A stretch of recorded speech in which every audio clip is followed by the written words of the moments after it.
Overwhelm is often misunderstood because people only notice it at the point where it becomes visible. They notice the shaking, the exhaustion, the irritability, the sudden urge to withdraw, and they assume those moments mean something has gone wrong. But overwhelm usually begins much earlier than that. It begins when the system takes in more than it knows how to organize, and what looks like collapse on the surface is often the delayed result of unprocessed intensity building underneath ordinary functioning.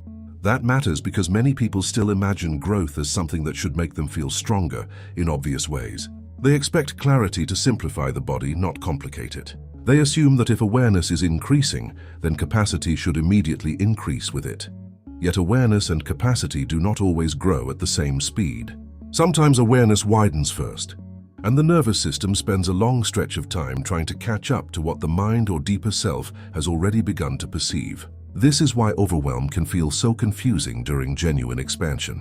You may understand something important about your life, your patterns, your relationships, or your identity, and instead of feeling clean relief, you feel exhaustion or agitation. The old expectation says that understanding should make you feel better right away. The deeper truth is that understanding often increases contact before it increases stability. Once you can see more, you can no longer rely on the same filters that used to protect you from what you were not ready to feel. The mechanism is not mysterious, even if the experience feels disorienting. The nervous system is always sorting input, deciding what matters, what can be ignored, what must be tracked, and what requires a response. When awareness expands, that sorting process becomes more demanding. More becomes noticeable. More becomes emotionally relevant. More begins to register as something that cannot simply be pushed into the background.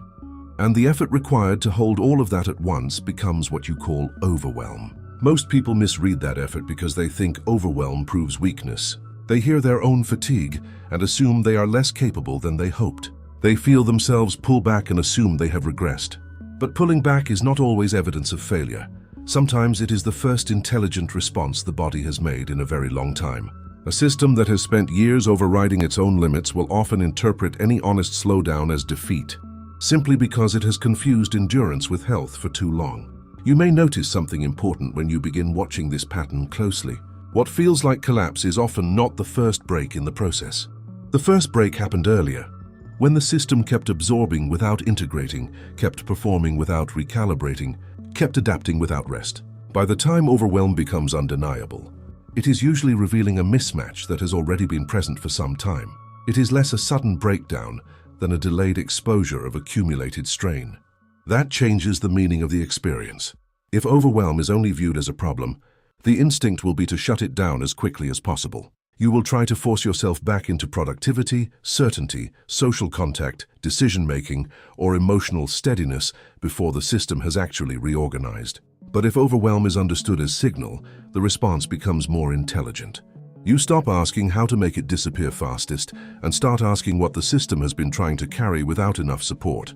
Honesty, pacing, or space. This does not mean every form of overwhelm is sacred or helpful simply because it exists. It means that overwhelm becomes more useful when it is read accurately. Sometimes it is the result of too much external stimulation. Sometimes it is the surfacing of old emotional material that was held down through constant activity. Sometimes it is the nervous system reacting to a truth that changes the structure of a life. Different sources can create similar symptoms, which is why the appearance alone cannot tell you everything. But the pattern beneath the appearance usually can. The experience of this is often deeply personal even when the structure is common. One person notices they can no longer tolerate environments that once seemed normal. Another finds themselves exhausted after conversations they used to handle easily. Another begins to feel disoriented, not because life is objectively worse, but because they can no longer participate in their old patterns without feeling the cost of them. In each case, the overwhelm is not random. It is revealing that the previous way of managing reality no longer fits the level of sensitivity or honesty that has begun to emerge. This is where perspective becomes essential. If you believe growth should always feel empowering, then overwhelm will look like a contradiction. If you understand that growth often increases sensitivity before it increases steadiness, then overwhelm starts to make more sense. The system is not only learning to hold more light, more truth, or more awareness. It is also learning to live without some of the numbness, denial, and compression that once made ordinary life feel manageable. What you are losing may not be strength, it may be insulation. That loss of insulation can make everyday life feel louder than it used to. Not louder only in sound, but in meaning, demand, and consequence. The body begins to register what it previously muted. The heart begins to react to subtleties it once ignored. The mind begins to notice contradictions it once stepped over without friction. This increased registration can feel like deterioration if you are measuring health by your ability to remain unaffected. But it may actually be the beginning of a more accurate relationship with reality. There is also a deeper implication here that many people do not recognize at first. Overwhelm often exposes where a person has built their sense of self around constant functioning. If your identity depends on being composed, productive, dependable, available, insightful, or spiritually steady at all times, then overwhelm does not only interrupt your schedule, it threatens the image through which you have learned to value yourself.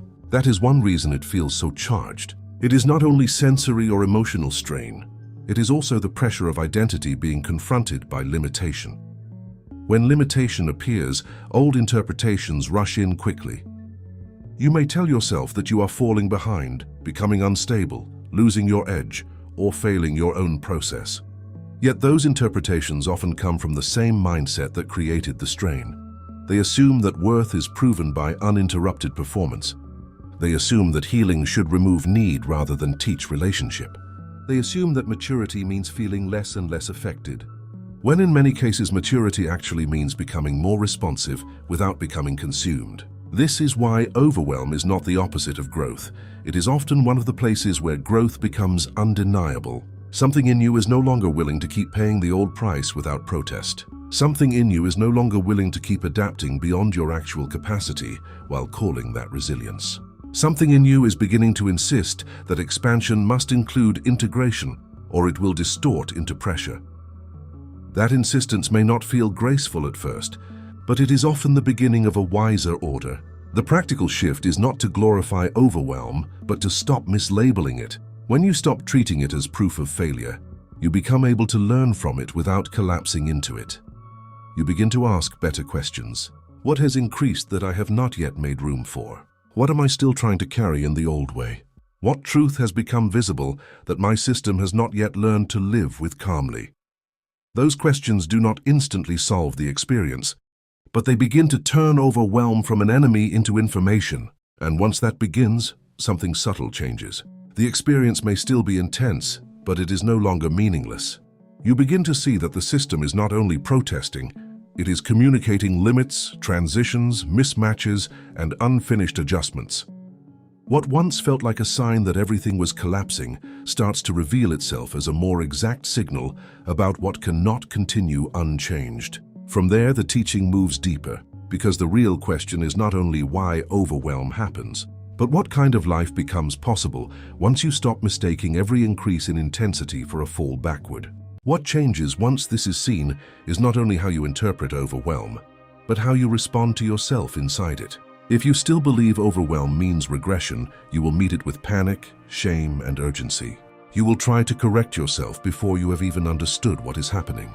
But if you begin to understand overwhelm as signal, the first movement becomes less dramatic and more honest. You start by listening rather than condemning, and that alone changes what the system can do next. Most people have been trained to respond to strain by escalating control.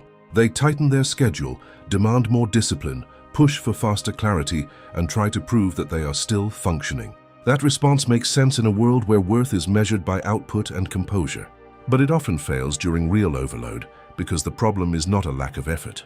The problem is that the system is already spending too much energy managing more than it can integrate, and additional force only increases the pressure. This is one reason overwhelm can become cyclical. A person feels overloaded, then judges the overload, then pushes harder to compensate, then becomes more overloaded by the compensation. What began as strain turns into self-conflict, and self-conflict becomes its own source of exhaustion. The body is no longer only trying to process intensity. It is also trying to carry the weight of being treated like a problem while it is already under stress. That double burden is where many people begin to feel trapped. You may notice something revealing when you begin watching others through this lens. Some people look strong because they remain active while overwhelmed, but their steadiness is often built on postponement rather than integration. They keep moving, keep helping, keep producing, and keep holding shape long after the system has begun asking for something different. From the outside, this can look admirable. From the inside, it often feels like living on borrowed energy, where functioning continues, but contact with the self becomes thinner and thinner. That distinction matters because overwhelm is not always loud at first. Sometimes it appears as irritability with things that should not feel so heavy. Sometimes it appears as numbness, indecision, or a strange inability to care about what once felt important. Sometimes it shows up as a need to withdraw without knowing how to explain why. These quieter forms are often ignored because they do not fit the dramatic image people have of overload. Yet they are often the earlier stages, where the system is still trying to communicate before it has to interrupt more forcefully. The mechanism beneath this is simple enough to understand and difficult enough to honor. Every system needs cycles of intake, response, and recovery. If the intake increases but recovery does not, pressure accumulates. If the response requires constant self-override, the accumulation speeds up. If recovery is replaced by distraction or collapse rather than actual regulation, the system may pause, but it does not reorganize. Overwhelm is often the moment when the gap between what has been taken in and what has been integrated becomes too large to ignore. This is why rest alone does not always solve it, even though rest matters. A person can sleep more, cancel plans, or reduce stimulation and still feel overloaded because the deeper mismatch remains untouched. The body may have stopped moving, but the inner system is still carrying unfinished activation, unresolved decisions, avoided truth, or accumulated emotional residue. Rest helps create space, but space only becomes restorative when something honest happens inside it. Otherwise, the person simply lies down in the same unresolved pressure. That is also why some people feel worse when they finally slow down. They expected relief, but slowing creates contact, and contact reveals what motion had been hiding. The fatigue feels deeper, the feelings feel closer, the contradictions feel harder to avoid. Many misread that as evidence that rest is making them weaker. In reality, rest is often removing the distractions that kept the overload from becoming fully visible. What looks like worsening may actually be exposure. From this perspective, overwhelm is not just about too much happening around you. It is often about too much remaining unfinished within you. Too many reactions not fully processed. Too many compromises not fully acknowledged. Too many demands accepted without a real yes. Too many truths sensed but not yet lived. The body cannot hold all of that indefinitely without changing how it signals. And once it begins signaling more loudly, your old ways of interpreting yourself become part of the problem. This is where perspective becomes corrective. You begin to see that overwhelm is not always a sign that you need less awareness. Sometimes it is a sign that awareness has outgrown the life structure that is supposed to carry it. You now notice the cost of things you previously tolerated. You now feel the impact of patterns you once normalized. You now react to environments, dynamics, and expectations that your system used to compress itself around. The overwhelm is not only the result of more input, it is also the result of reduced willingness to betray yourself in order to keep functioning smoothly. That changes the question again. Instead of asking only how to calm down, you begin asking what in your life still requires self-erasure to maintain. Instead of asking only how to become more resilient, you begin asking what forms of resilience have really been disguised forms of disconnection. Instead of seeing overwhelm as proof that you are not ready, you begin seeing it as information about what cannot continue in the same form. This does not make the experience easy, but it makes it more precise, and precision is far kinder than shame. The lived experience of this precision can be both quiet and disruptive. You may find that certain conversations leave you drained because you are no longer willing to perform understanding where honesty is needed. You may find that some responsibilities exhaust you less because you have stopped layering resentment and self-abandonment on top of the task itself. You may notice that overwhelm eases in one area of life and intensifies in another, not because the system is inconsistent, but because different parts of life carry different kinds of false agreement. What the body is reacting to is not always quantity. Often it is the friction between inner truth and outer pattern. There is also a relational side to this that many people miss. Overwhelm changes how you perceive others, but it also changes how others perceive you. People who benefited from your overfunctioning may experience your limits as withdrawal, moodiness, or instability. People who are comfortable with your constant availability may become uneasy when you stop absorbing everything without consequence. This can create secondary pressure, because now you are not only dealing with internal overload, but also with the reactions of those who preferred the version of you that was easier to use. When that happens, it becomes tempting to return to old patterns simply to reduce interpersonal friction. You may want to prove that you are still capable, still kind, still steady, still useful. But this is where the deeper teaching begins to matter. If you return to patterns that intensify overwhelm just to preserve familiarity for others, the signal becomes clearer about what the system can no longer afford. The body does not always speak in philosophy. Sometimes it speaks by refusing what the personality still wants to approve. What emerges over time is not a life without overwhelm, but a more intelligent relationship to it.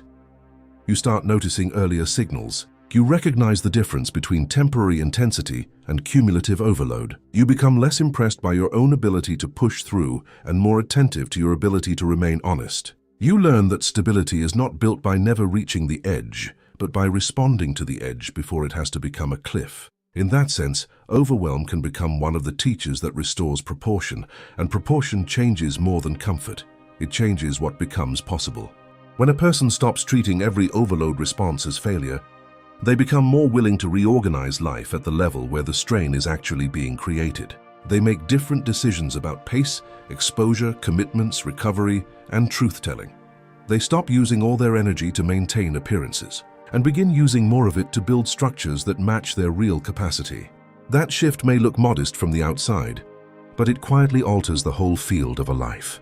You begin to realize that overwhelm is not only about the moments when the system says enough. It is also about everything that becomes visible once you stop arguing with that message. You see how often you called compression maturity. You see how often you called depletion normal. You see how often you called self-abandonment responsibility simply because it kept things moving. Once that becomes visible, overwhelm is no longer just an unpleasant state to escape. It becomes a threshold where a different standard of living starts asking to be built. That is why this teaching cannot end at simple reassurance. It is not enough to tell someone they are not regressing and leave the structures untouched that keep recreating the same strain. The deeper movement is toward discernment, pacing, and a more truthful form of embodiment that does not glorify either collapse or overfunctioning. Once that movement begins, another layer comes into view, because the real difference between overwhelm and regression has less to do with how intense it feels, and more to do with what the intensity is trying to move you toward. The difference begins to clarify when you stop asking only how intense something feels and start asking what direction it moves you in. Regression usually returns a person to older forms of contraction without increasing understanding. It narrows choice, narrows honesty, narrows contact, and rebuilds patterns that were already known. Overwhelm can feel just as intense, sometimes more intense, but its deeper movement is often different. It does not simply pull you backward. It exposes where the old way of living can no longer carry what has become visible. That is why the same symptoms can mean very different things depending on what surrounds them. Exhaustion that follows self-abandonment has a different meaning than exhaustion that follows honest contact. Withdrawal that protects an old fear is not the same as withdrawal that allows integration after too much input. A person can look equally shut down from the outside while moving in completely different inner directions. This is why you cannot judge the whole process by intensity alone. You have to notice whether the strain is serving concealment or revelation. Mechanically, this becomes visible in what happens after the wave passes. Regression tends to restore familiar illusions because its function is protection through repetition. It brings you back into the old pattern and often makes that pattern feel temporarily necessary or comforting. Overwhelm that belongs to expansion does something else. Even after the intensity settles, it often leaves behind a clearer view of what cannot be unseen, unfelt, or easily returned to. The nervous system may need recovery, but the deeper awareness does not go backward with it. You may recognize this in your own life if there are patterns you can no longer comfortably inhabit. You might still revisit them. You might still fall into them under pressure, but something in you now knows what they cost, and that knowledge changes the experience from within. What used to feel normal now feels noisy, heavy, false, or draining. That shift is important because it shows that the strain is not just breaking you down. It is making certain forms of unconsciousness harder to maintain. This does not mean every difficult experience is proof of growth. People can absolutely become overwhelmed in ways that reinforce confusion, deepen avoidance, and keep them cycling in the same structures. But when overwhelm belongs to actual expansion, it usually increases honesty even when it decreases comfort. It makes your limits more visible. It makes your false agreements harder to justify. It makes the cost of misalignment harder to ignore. In that sense, overwhelm often sharpens reality before it stabilizes it. Perspective matters here because many people still measure progress by smoothness. If they feel steady, they assume they are doing well. If they feel disrupted, they assume something has gone wrong. Yet smoothness can come from numbness just as easily as from health. A person can appear calm because they have shut down contact with what is difficult, not because they have actually integrated it. What growth often does first is disturb false smoothness so that a deeper steadiness can be built in its place. That deeper steadiness does not begin as confidence. It usually begins as discernment. You start to notice what overwhelms you and what only exhausts you. You begin to feel the difference between a life that is full and a life that is overloaded. You notice that some forms of intensity leave you more connected to yourself, while others leave you emptied out and less present. These distinctions may seem small at first, but they gradually become the foundation of a wiser life. Without them, every strain feels the same, and nothing can be read clearly. Experience is where this teaching becomes real. One person notices that after honest conversations, they feel tired but more grounded. Another notices that after performing harmony to keep others comfortable, they feel depleted and strangely unreal. One person finds that reducing stimulation brings relief and clarity. Another discovers that too much isolation makes the mind louder and the body more strained. The point is not to create universal rules. The point is to become accurate enough in your own experience to see what each pattern is actually producing. This accuracy is one reason overwhelm can become transformative rather than merely disruptive. Once you stop treating all strain as failure, you become able to distinguish the kinds of life that generate unnecessary burden from the kinds of life that require temporary adaptation. Some discomfort belongs to growth. Some belongs to misalignment. Some belongs to grief. Some belongs to a pace, environment, or relationship that your system should not have to keep absorbing. If you do not separate these, you end up using the same response for everything, which usually means force, avoidance, or confusion. The deeper implication is that overwhelm can teach proportion in a culture that rewards excess. Many people have learned to trust urgency more than truth. They trust what is loud, immediate, demanded, scheduled, and externally reinforced. But the body does not care about cultural prestige when it begins reaching its threshold. It starts telling the truth in more direct ways. It reduces flexibility. It shortens tolerance. It withdraws energy from what it can no longer afford to carry. This is not always convenient, but it is often deeply instructive. You begin to see that capacity is not just about being able to hold more. It is also about being willing to hold less that does not belong. That shift changes everything. At first, people often think healing or growth means becoming stronger so they can endure more stimulation, more complexity, more demand, more intensity. Over time, a subtler understanding emerges. Real capacity includes discernment, and discernment often reduces unnecessary load before it tries to increase tolerance. It asks not only what can be carried, but what should not have to be carried in the first place. This is where overwhelm becomes a teacher of design, not just endurance. It begins showing you where your routines, relationships, obligations, and inner habits are built against your actual rhythms. It exposes when you are living beyond your honest pace in order to maintain a version of yourself that no longer fits. It reveals where your nervous system is compensating for structures that should be changed rather than admired. Once that becomes visible, the question is no longer simply how to recover from overload. The question becomes what kind of life would create less unnecessary overload to begin with. That can be difficult to accept because it often asks for changes that are slower and more structural than the mind prefers. The mind wants an immediate fix, a faster calming method, a better routine, a cleaner explanation. But some forms of overwhelm do not resolve because the problem is not lack of technique. The problem is that the life itself is asking for reorganization. This may involve pacing, boundaries, truth-telling, fewer false yeses, less performance, more recovery, or more honest forms of connection. These are not quick corrections. They are design choices. You may notice something humbling here. Sometimes the system is not only overwhelmed by pain, but by possibility. A more honest life sounds liberating in theory, yet it can feel destabilizing in practice because it removes familiar reference points. Old roles may weaken before new forms of self-trust are fully built. Old ways of coping may stop working before better forms of regulation are stable. This in-between state can feel messy, but it is often where the difference between overwhelm and regression becomes most important. Regression asks you to retreat into the familiar. Growth asks you to stay present long enough for a new order to become livable. That is why compassion is not a soft add-on to this teaching. It is part of the mechanism of change. A system under strain cannot learn well through shame. It can be controlled by shame for a time, but control is not the same as integration. Compassion allows enough internal safety for accurate listening to happen. It creates the conditions where limits can be noticed without immediately turning into self-attack.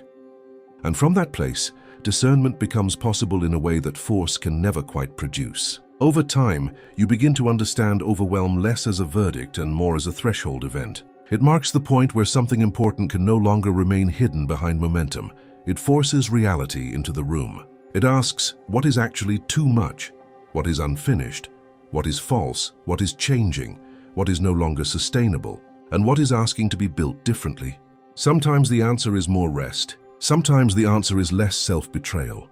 Sometimes the answer is a redesign that reaches far beyond the moment of symptoms.